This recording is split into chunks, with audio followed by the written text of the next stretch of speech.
Hello, I'm Steve Dubin. I am the host of South Shore Senior News's podcast, My Generation.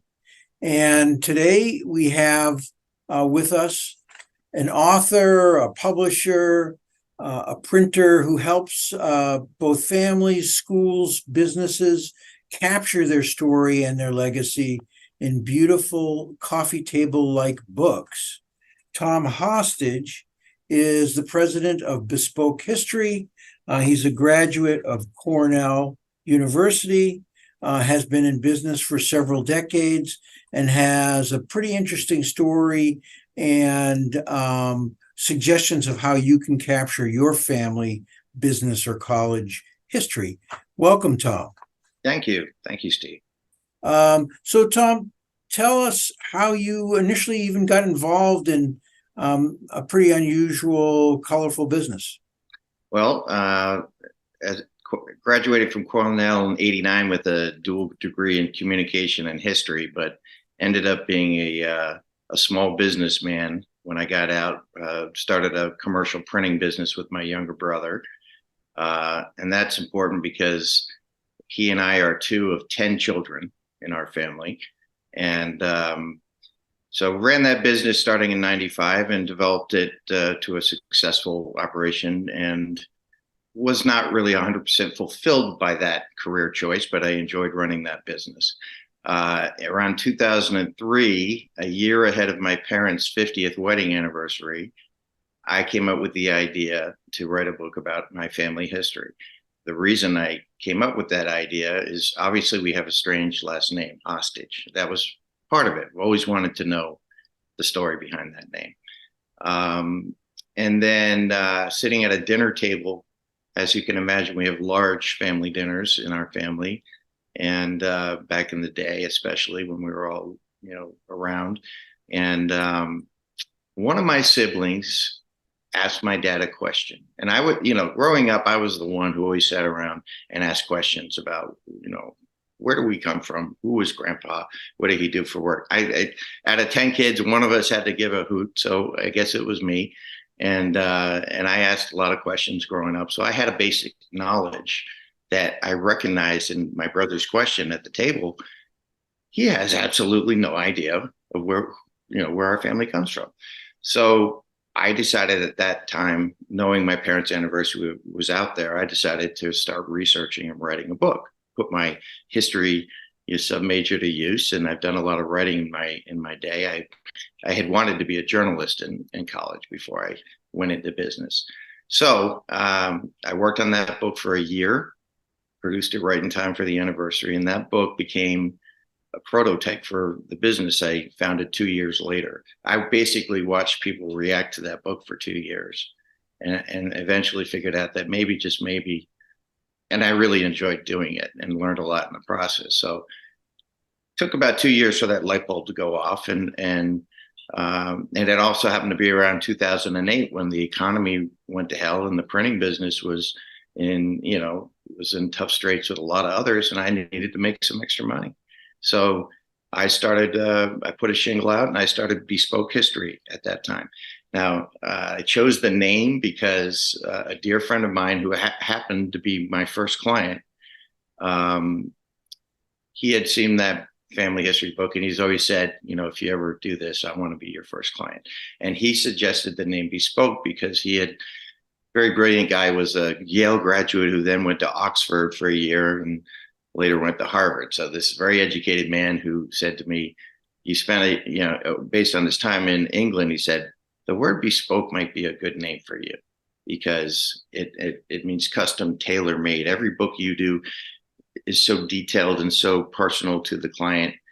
And it's a word that resonates with an audience that can afford to hire people to do that, because typically bespoke products are higher end, expensive. They're custom, they're tailor-made. You can buy a bespoke suit, but you can buy a bespoke set of golf clubs. You can buy a bespoke BMW and have it, whatever. So the bottom line is the word was chosen. The word is BESPOKE, bespoke. So custom and tailor-made. So we do privately commissioned histories, and in every way, it's a very unique and custom job. for every book. So my books don't necessarily look like each other. There's a certain process that goes into making them and creating them that is consistent, but every book is a very unique challenge. When we're talking family history, for instance, you have families. One of the first books I did was a family from Iceland. Very different than writing my family history from England, obviously. And it had a lot of challenges to it, meaning the naming pattern is very confusing when you're going back generations. And obviously the language barrier. I had to hire researchers in Iceland to feed me with the research I needed and translation to even begin to work on that part of the job. So Tom, let me just break in. So I've had the good fortune of seeing your books. They're beautiful. They're elegant. They're full of photos and a nice feel for the era and the legacy of that family. How many people are involved with the development of the book from your side, your staff? So I have a sort of a small core team that work for me full time. A couple of graphic designers, because the books are very design heavy, right? A lot of words, but a lot of pictures too. And we really try to bring out, I've always, my joke that I like to tell is that out of my 9 siblings, I've got a couple geniuses who are voracious readers and will appreciate the depth and scope and comprehensiveness of the historical research that goes into these books. But I got a couple others that maybe move their lips when they read, and they won't appreciate, will they ever read this if I write it, right? And so I really wanted to design a book that I very much wanted people to read the book. I didn't just want to do all this work and then have people go flip through pages and go, that's nice, and put it over here. I wanted them to be compelled to read it. So we very much focus on developing the books as really pieces of art, like something beautiful to look at on every page. Every page is really planned out in terms of not only obviously the content, but the design and the presentation, because we very much want to draw the reader, as I like to say, trick them into reading the book, right? By the beauty of the book, they're going to flip through it, and the next thing you know, they're reading it. They don't even realize. So that was always the idea. So I have a very heavy design component. And these guys come from my printing company. So I've been able to cultivate the best of the designers that have worked in my printing business and eventually bring them over to Bespoke to work with me here. I have a full-time researcher writer that works with me. She happens to be my sister, but she's a retired high school history teacher at a private school in New York and was just an outstanding teacher. She knows her history 10 times better than I do.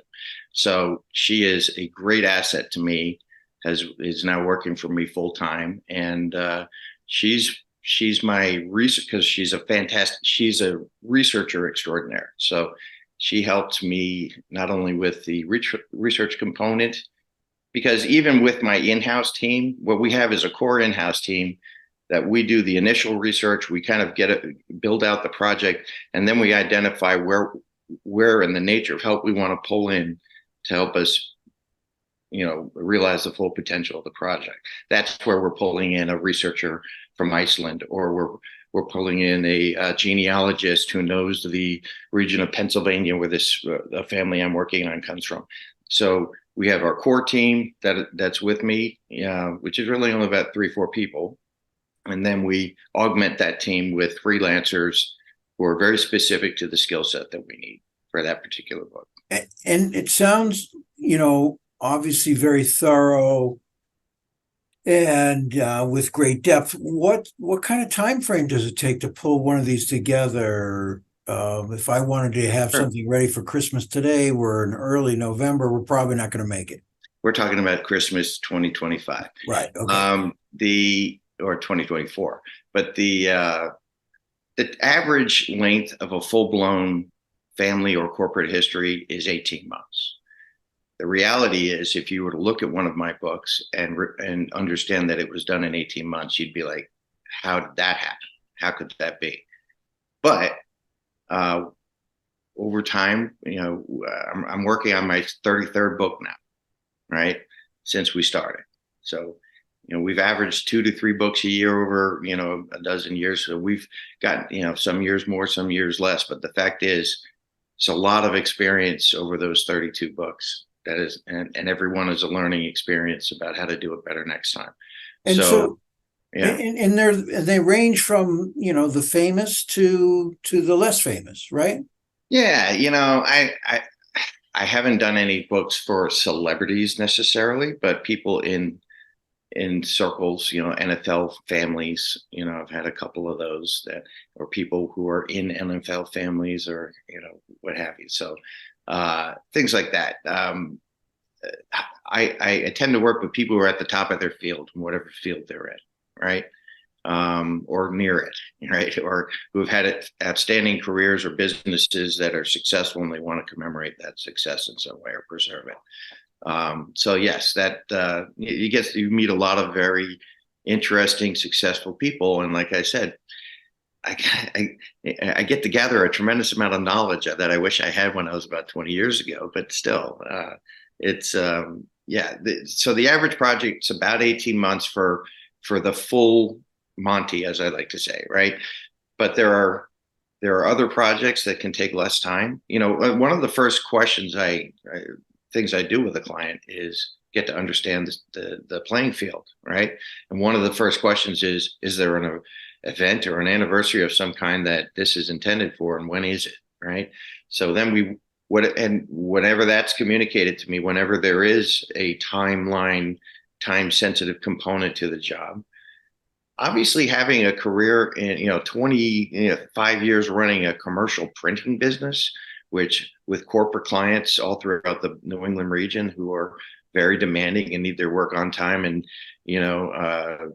quality sensitive, time sensitive, everything sensitive. So I've been in that arena enough to understand how to work under deadlines and meet them, right? So when somebody has a deadline of some kind, that's the first thing I want to know, and then I work backwards from there. And in fact, if it challenges what I think would be the ability to do, the full production in that time, we've on some occasions modified the plan to make it an achievable plan that maybe if I had 2 years, I'd do more, but we adapt the plan to fit the deadline if that's what needs to be done. And we still produce a fantastic product that everybody will be happy with.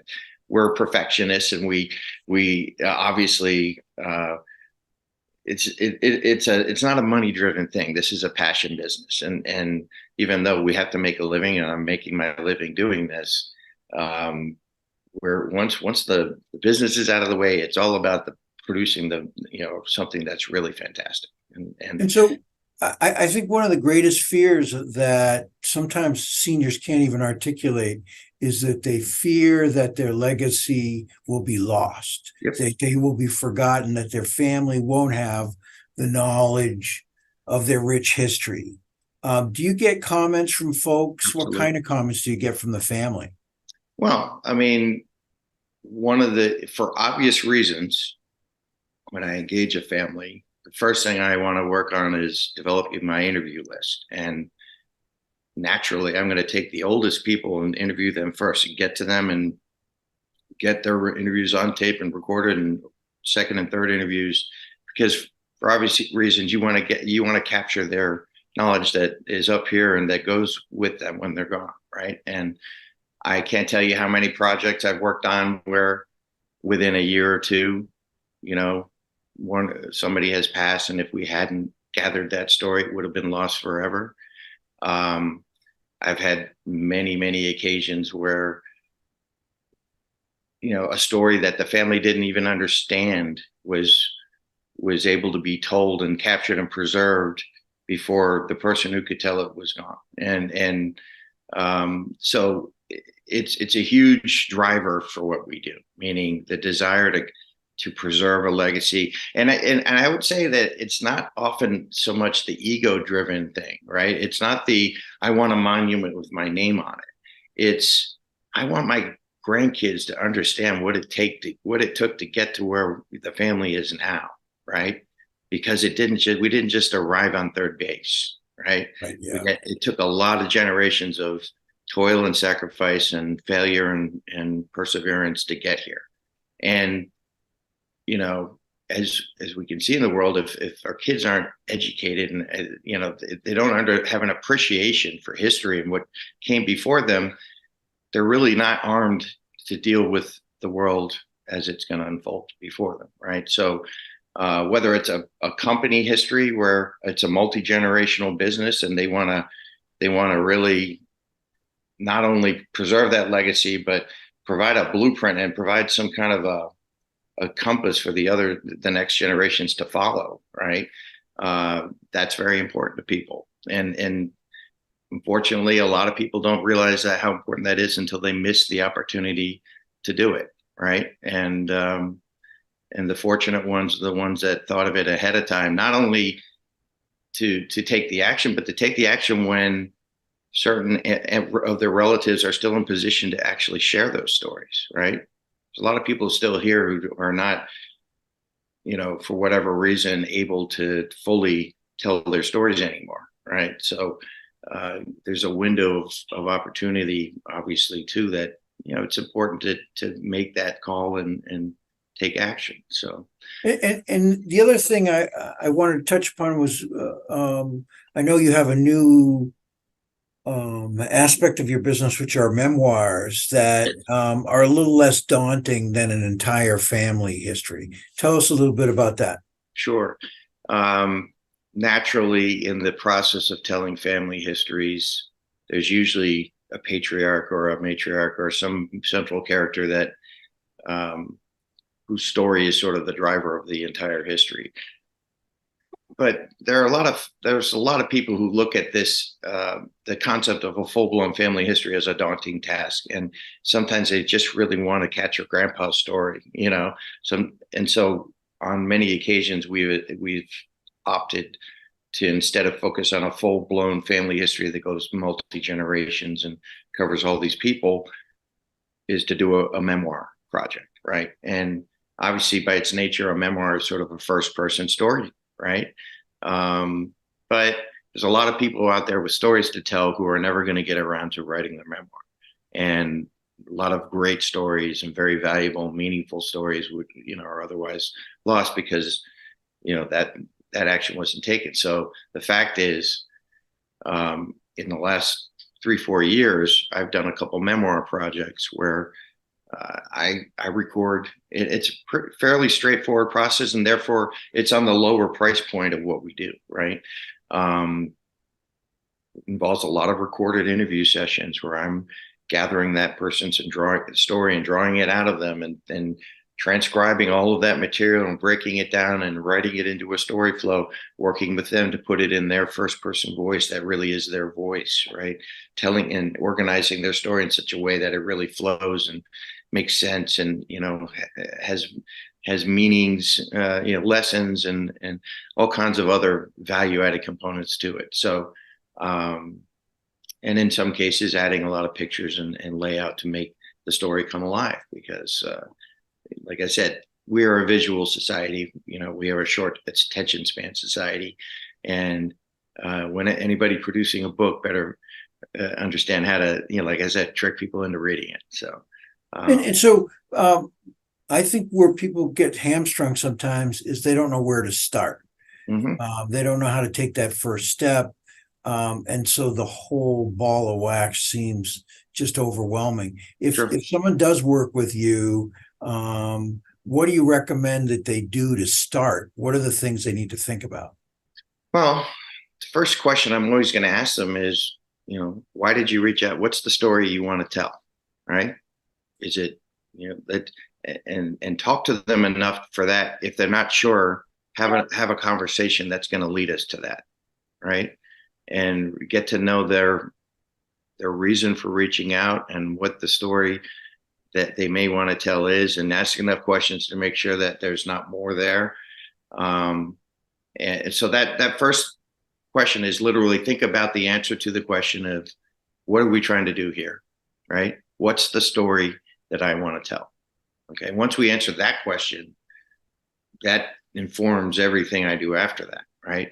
Obviously, if we're talking about a memoir project, so, obviously I'm going to want that person to start making lists, and treating their life like a book outline and start mapping out their life into almost segments and chapters so that we can then have a conversation about that list and even begin to understand the scope of the story. So it's not rocket science, right? It's pretty common sense type steps to be taken. Obviously, when we're talking family history, I want people to start thinking about everybody who might have something to contribute to this story, meaning a lot of families have one or two relatives, aunts, great aunts that do genealogy. So they may have some knowledge, right? There's obviously in some families, there's keepers of the family treasures, right? There's people that preserve things and hold on to them. They have attics and basements with boxes. So again, when you're talking about family history, one of the first, beyond the first question, which is what is the story we're trying to tell? What are the parameters of that story? Are we doing just our patriarchal history, just our family name? Or are we doing mom's history too? I have a client here. It's one of my favorite pictures on my desk, and it's a South Shore guy, and I'm sure he won't mind me showing his picture, but Chris Odleifson, who was the CEO of Rockland Trust, hired me years ago to write his family history. That's Chris and his mother and father and sister. I ended up writing 4 books for Chris because his last name, Odleifson, that was the Icelandic book, right? So we wrote the history of his father's line, the Icelanders who came to America, and how did this happen, right? But then all 4 of his family lines were from different countries and had really amazing history to them. So he had an English, had a German, we had a Swede, Swede, and an Icelander. So we did 4 different families. The people in that picture are each holding a book of one of 4 books we did for 4 family lines leading into my client's parents, right? So again, that was the parameter of that story. Frankly, when he told me the full scope of what he wanted to do, I said, let's break it up into different books, right? Because it's too much to do as one book. It'll be too complicated.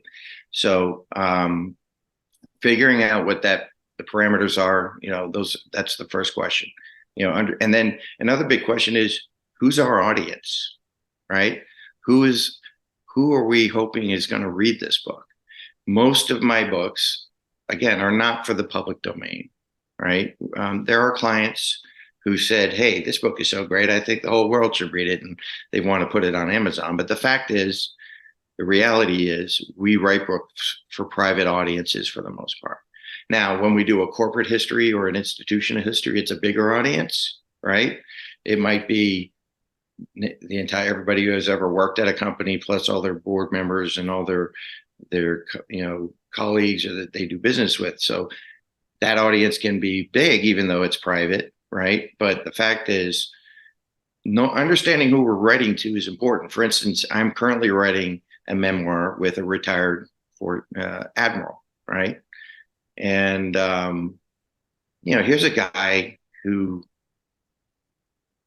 he's the type of guy who could write a think tank, type history of his career, in the Navy, running, the European command. I mean, just some big experiences. But I said, so what are we, who's our audience? Are we writing to some wonky Washington think tank audience about because he's been in the Pentagon for the Joint Chiefs of Staff. He's done high level stuff. So no, the audience is his grandkids and his great grandkids, because none of them know anything about his storied Navy career. He's just Grampy, right? And so the audience for this memoir is not this, whole scope of military colleagues, and it's an audience of children who may never know who the scope of his story, and that is part of their story, right? So again, understanding who our audience is really important, because it really informs the voice that we use in writing the story, the nature of the information that we include or don't include. Obviously, his grandkids don't want to read a really in-depth breakdown of, whatever, the Balkan crisis. So again, understanding what's the scope of the story. Is there a deadline? Is there a time component to this? Who's our audience? These are basic starting questions. Okay. Well, so for people who would like to see examples of your work and maybe contact you to discuss a project, what's the best way to reach out to you? I know you're a Massachusetts-based business. Correct. I'm in Northborough, Massachusetts. The best place to find me, reach out to me, and see my work is my website, bespokehistory.com. I'm going to spell bespoke because a lot of people screw it up.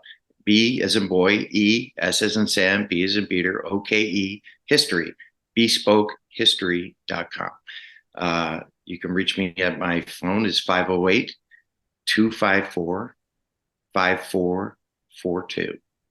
Once again, 508-254-5442. So, but bespokehistory.com is, you can check out the gallery section and you can see samples of the different books we do, different kinds of books, actual, page layouts from some of these books. You can read testimonials from every client I've ever had is probably got a testimonial on that website. And I think you'll learn a lot about us reading those testimonials. So, that's the best way to find me. Sounds good. Well, Tom, thank you. I think it's something that we all think about. How do we capture our story while we can?